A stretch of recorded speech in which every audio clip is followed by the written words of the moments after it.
Ассалаумағалейкум қазақ елі, қазақ ет арнасының көрермендері, қалайсыздар? Осындай тағы да бюджетный қора салып жатырық. Ақша так бірауызбен айтқан кезде кірпіштен салуға жетпейді екен. Ұзындығы 10 метр, 20 метр, ені 10 метр қораны есептеп былай көрдік. 3 миллион теңгенің ақшасы кетіп тұр екен. Енді қазірлікке аса қатты қарамаумен айналысып жатқан жоқпыз, бірақ ештеңе етпейді. Алла қаласа, міне жел, бүкіл желдің бәрі осы жақтан, күн осы жақтан түседі. Сол енді біраз жоғалып кеттік, видео салмай. Сол бір кішігірім видео түсіріп салып қояйын деп.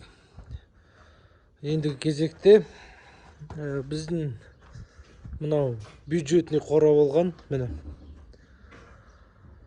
жағдайымыз жеткен қора. Бұл жерде бізде ені 4 метр, ұзындығы 13 метр ма, 13 метр ма, сондай қора болған. 15 метр ма, жағдайымыз осы қораға жеткен. Енді сәл-пәл жағдай реттеп, жағдайымыз енді осы қораға жетіп жатыр. Үлкен арманға кішкентай қадаммен келе жатырық.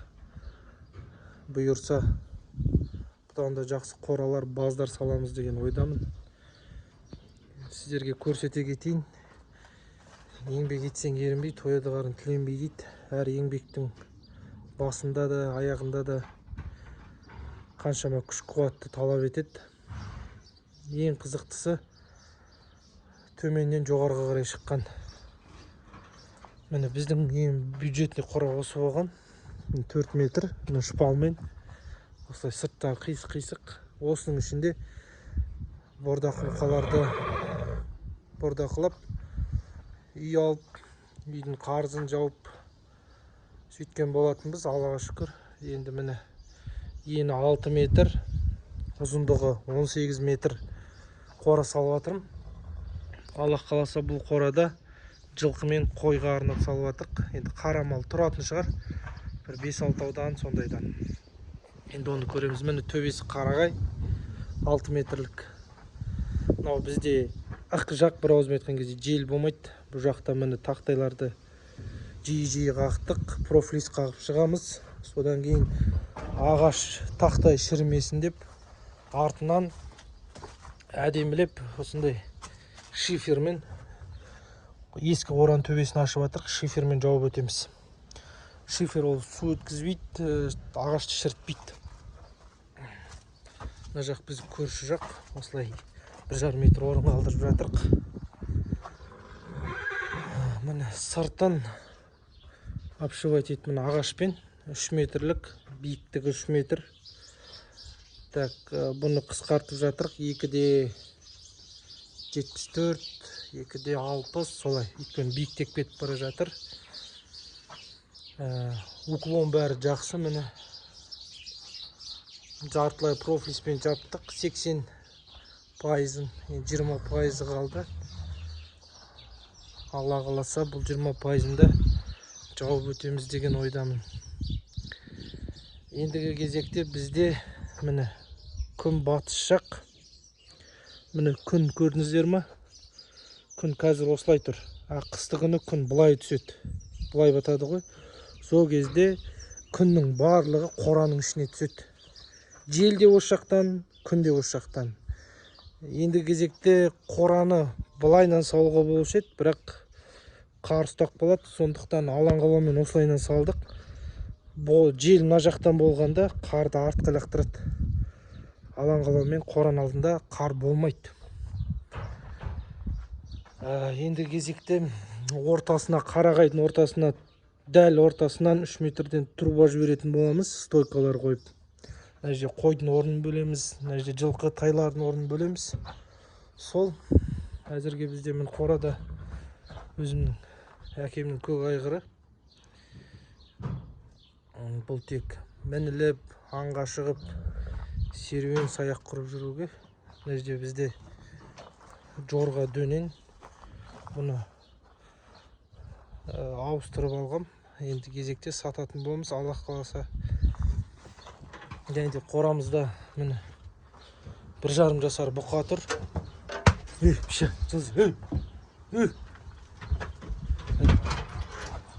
жарым жасар бұқамыз. Бордақыда тұрғанына 1 ай 10 күн болды. Арық болып келген. 1 ай 10 күннің ішіндегі нәтижесі таза бидай жеп тұр. Сосын бізде міне қошқарлар.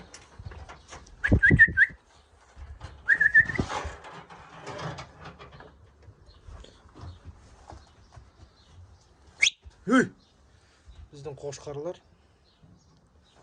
Мына жақта қораның ішінде аттап естіп жүре береміз. Міне шыбын, таза бидай. Мынау 2 қошқар, анау сек. Содан кейін мына жақта бізде тайлар тұр. Бұлардың әкесі Қырғызстаннан келген. Шешелері таза ірі қазақы биелер, қарабайыр тұқымды. Екеуі де ұрғашы. Үлкендіктері, бойлары, іріліктері байталмен бірдей. Бір ауызбен айтқан кезде. Бұлар тоже бидай беріп жатыр, енді уақытша. Қазір қораны сәл реттегеннен кейін бордақыда қоятын болсақ, Алла нәсіп етсе арпамен кебек ұн араластырып беретін боламыз. Енді осылар, бірақ негізі сатып жатырық, сатылып кетеді Алла нәсіп етсе. Ана қошқарларды құра беретін болады бұлар.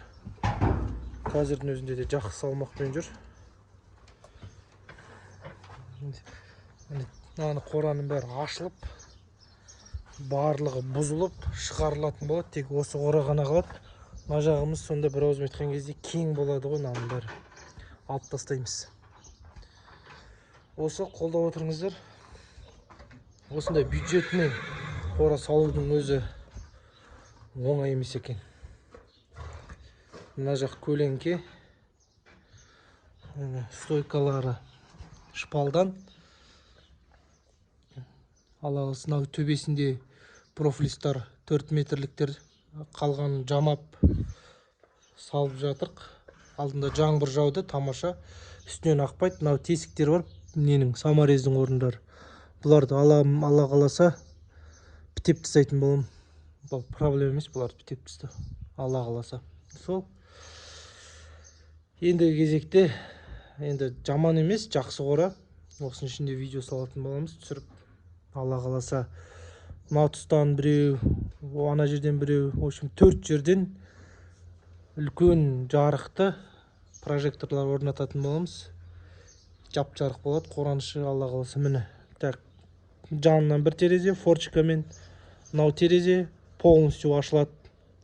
Сосын мына жерден бір терезе қоям, сосын ана жерден, сосын ана тұстан бір терезе қоям. 4 терезе болады, осындай үлкен-үлкен. Алла қаласа күннің көзі түсіп, қораның ішін жылтып тұратын болады. Бізде ең бастысы осы алды. Осы алдын барлығын, Құдай қаласа, ағашты стыктар түскен жерлердің барлығын пенамен пеналап өтетін болам. Содан кейін әргі беттен, Алла қаласа, профлиспен немесе қаңылтырмен полный жамап өтетін боламыз. Желді барлығын соған түсет. Ал ағаштан салынған қора ол жылы болады, қанша айтқанмен. Өзі талай қораларды көрдік. Біздің жақта енді қысы күні 35-40 стабильный болып тұрады. Аяздар ең төменгі аяз 17-16 градустар болады. Сол қатты аяздарда пискоблоктан салады барлығы. Пискоблоктың іші барлығы қырау болып тұрады ғой. Қырау бычт болып тұрады. Ал Алла қалса бізде ағаштар қырау болмайды. Барлығы четкий болады. Но төбесі ғана қырау болып тамшағатын болады. Бірақ ештеңе етпейді. Фоточкаларды ашып қоямыз. Ауа кіріп тұрады. Сондықтан күн түсер жақтан қырау бола қоймау керек. Өйткені фоточкаларды ашқан кезде барлық қырауларды ертіп тамаша қылып жібереді. Енді осындай кішігірім расчетпен қора салып жатырық. Мына тақтайлардың барлығын ар жаққа қағып жатырық. Сосын осылай профилиспен өзінің ана қорадан артылып қалған профилистар артын полный жауып өтеміз. Бұл жақтан мына шелдер бар. Даже осылардың ашық тұрғанның өзінде де бұл жақтан қар кірмейді. Өйткені жел бұл жақтан болмайды. Желдің барлығына күнбатыс жақтан болады. Осындай видео. Каналға тіркеліңіздер, лайк басыңыздар, комментария жазыңыздар. Қолдайым деген азаматтар болса, қолдауларыңызды сұраймыз. Енді қанша айтқанмен андай не ғой, қазақ болғаннан кейін қазақты қолдайды ғой. Сондықтан егер теңге жағынан қолдап осылай көмек қолын созам десеңіздер, бисмилля, көмек қолын созыңыздар, қабыл аламыз. Сол, аман болыңыздар. Келесі видеода кездескенше күн жақсы болсын. Еліміз аман, жұртымыз тыныш болсын.